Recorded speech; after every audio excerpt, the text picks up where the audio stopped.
Okay, year 12. This is my second video and final video of circular motion. And we'll carry on circular motion when we come back in September.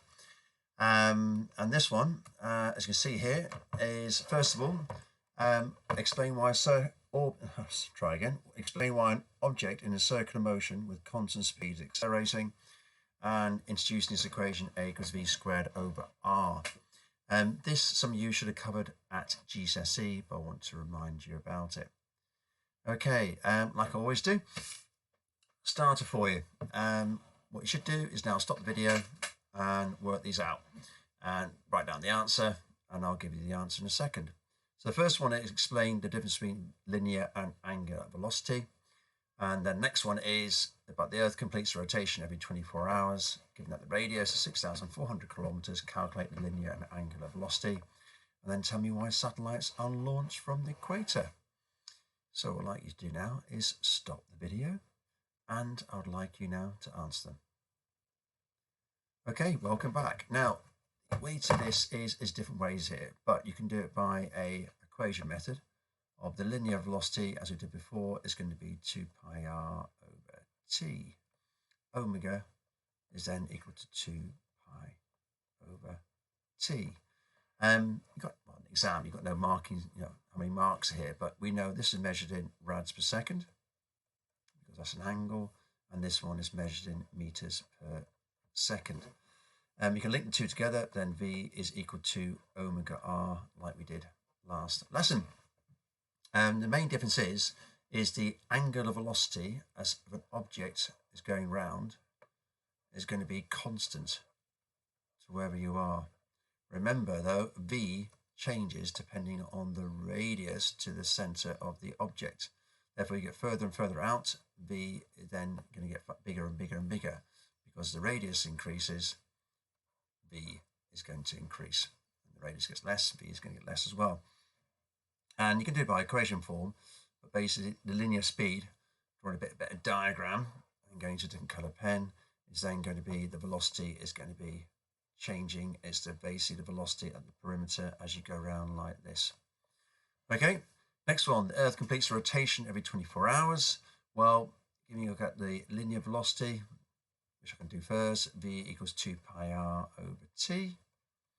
You then bung that in, 2 multiplied by pi, multiplied by 6,400, but don't forget to put it into meters.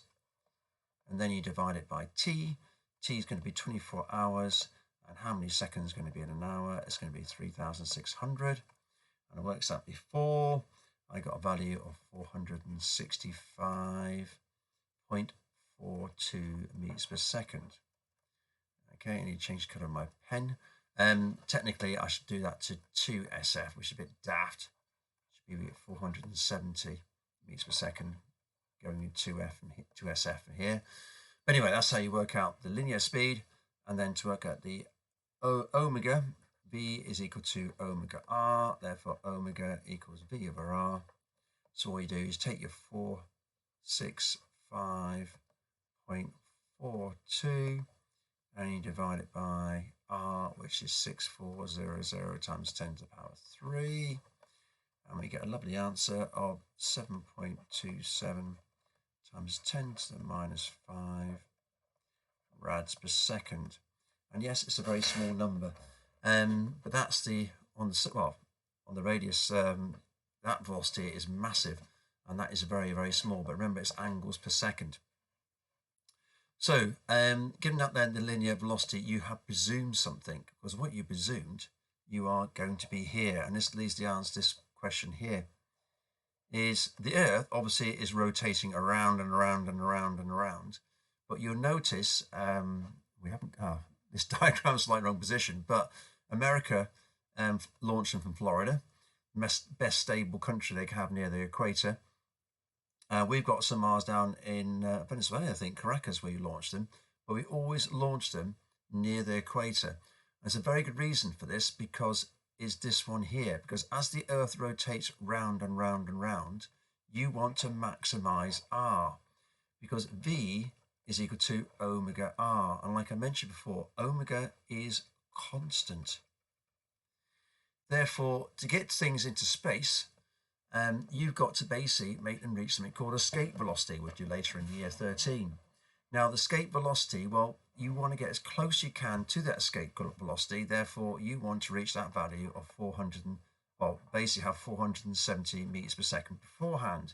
It means then the escape velocity and the value you're going to have, you're basically as close as possible you are to it. It's about 1,100, I think, meters per second. Therefore, it's like getting a kick start. If you go up here or up here, and especially there, on the pole, you're actually not performing circular motion, is going round and round and round yourself there.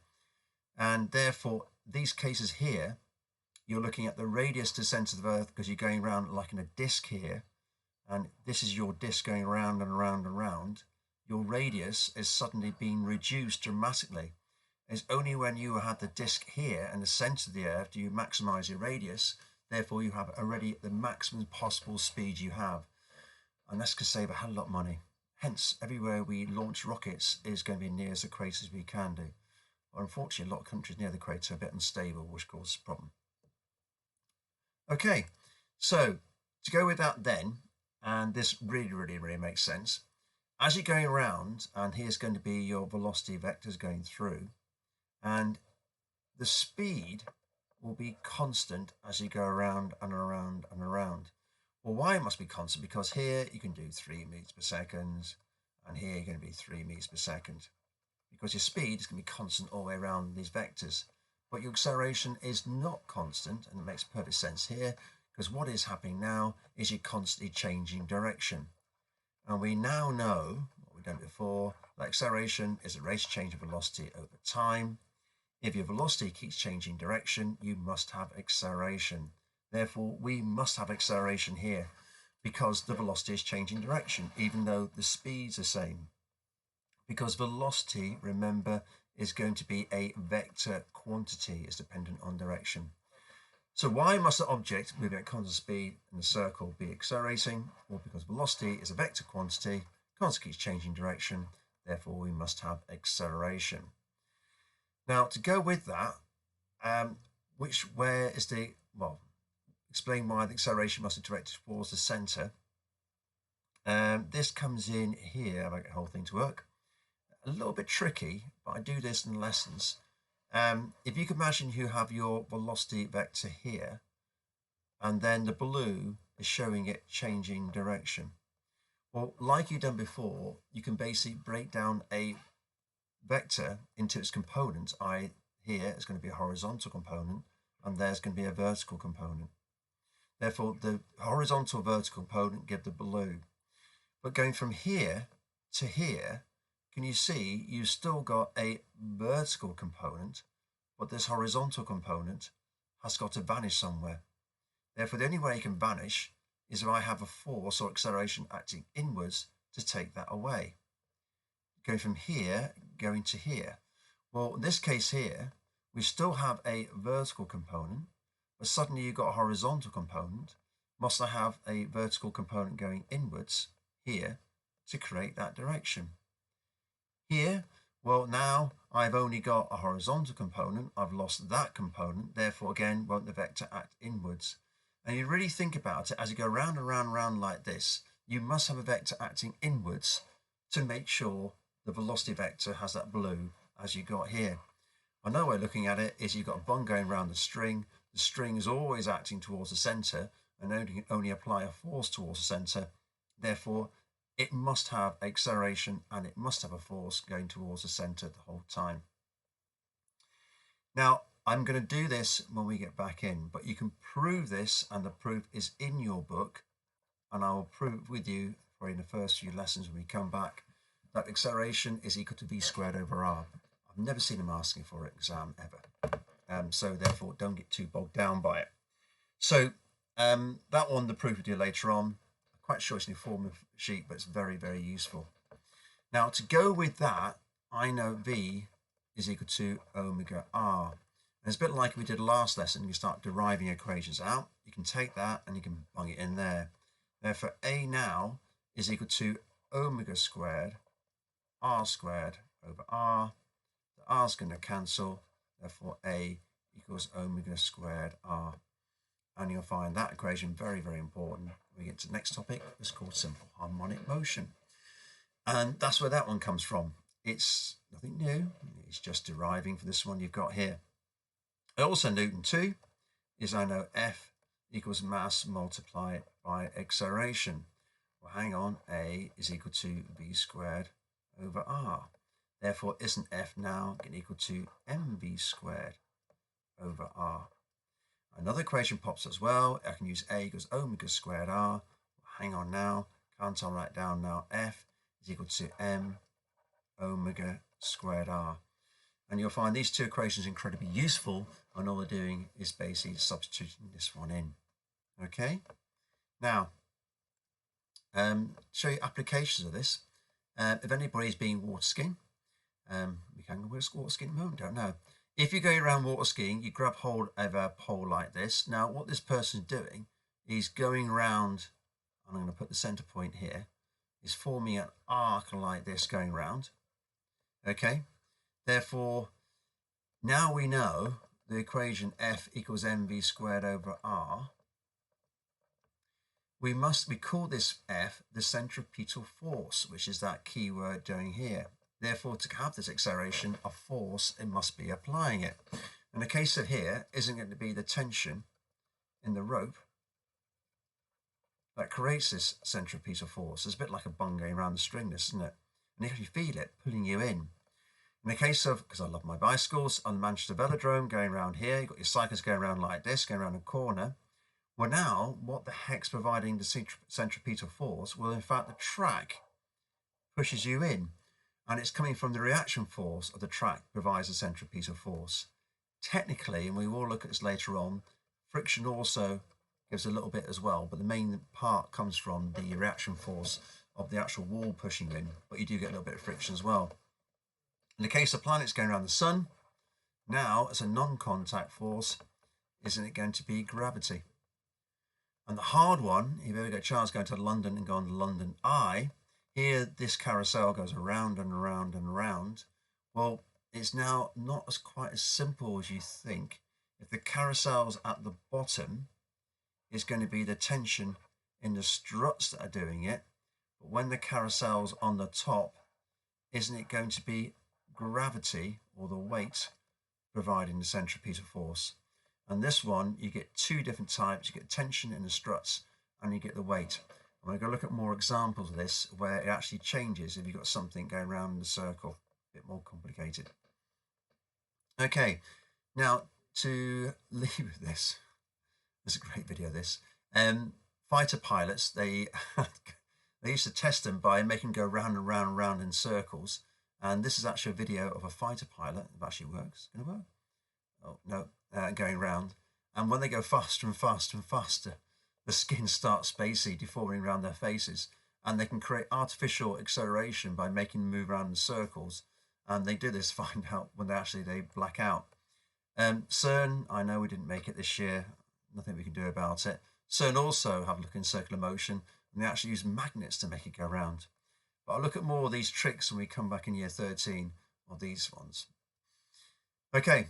So to finish you off I'd like to go through this question here. Okay, and this is really, really weird. But what we can do, and I think you've got a link here with this, if it appears, is we are thinking where we can actually create, we've got the International Space Station up in space now, but we can actually create artificial gravity.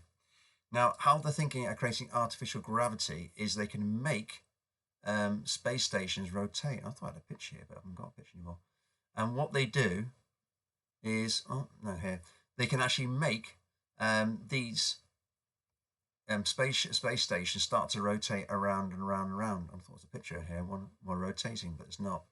And what they can do is make them rotate, and they're hoping then they can create artificial gravity, because if you don't have gravity, you're in deep space for a long period of time, you create problems.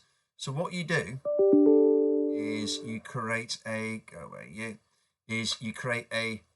donut shape space station like this, and what it does start to rotate, and what you can do is create artificial gravity. Okay, and what is really weird then is, well, which side do you think is going to be the floor?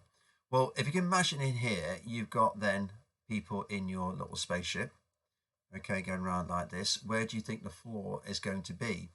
Well, in this case, drawing it bigger, if I go to this side and make it a lot bigger, here's going to be the outside and there's going to be the inside, where that's going to be the outside wall is that line here, and this line here is going to show the inside wall. Well, what you're going to start to do is you're going to start to think that is going to be the floor pushing you in, because you have a reaction force pushing you in here. Therefore, you think the floor is going to be the outside there. Now, if you were on this position, on the other side, then, I'm drawing my lines again, now what's going to happen, my wonderful little stick man here, now you want the force going in this way, therefore won't you find this to think that's going to be the floor pushing you in? Therefore, you're always going to think the floor is the outside this drum as it goes round and round and round and round. Okay? And what you can do then is then if you've got a space station raised 100 meters and rotated angular velocity at 0.3 rads per second, is what is going to be the artificial gravity produced by the rim? Well, you can go into this equation here, A equals omega squared r. Okay? So if you go in here, then your acceleration, you've got your 0.3, that's going to be squared, and then that's going to be 100 is going to be your radius. Okay? And what's going to happen then is you're going to have 0.09, it's going to be 0.3 squared, you multiply 100, and then you're creating 9 meters per second squared. Not quite 9.8, which you want on Earth, but what you can do is start fiddling around with it, get close to you can to it. I'm going to leave these sort of questions to do when you come back. So what I've been through is gone through there is, to recap, I've basically told you about why an object moving at constant speed, why you got acceleration, and we started looking at that equation there as well. I hope you enjoyed the little video.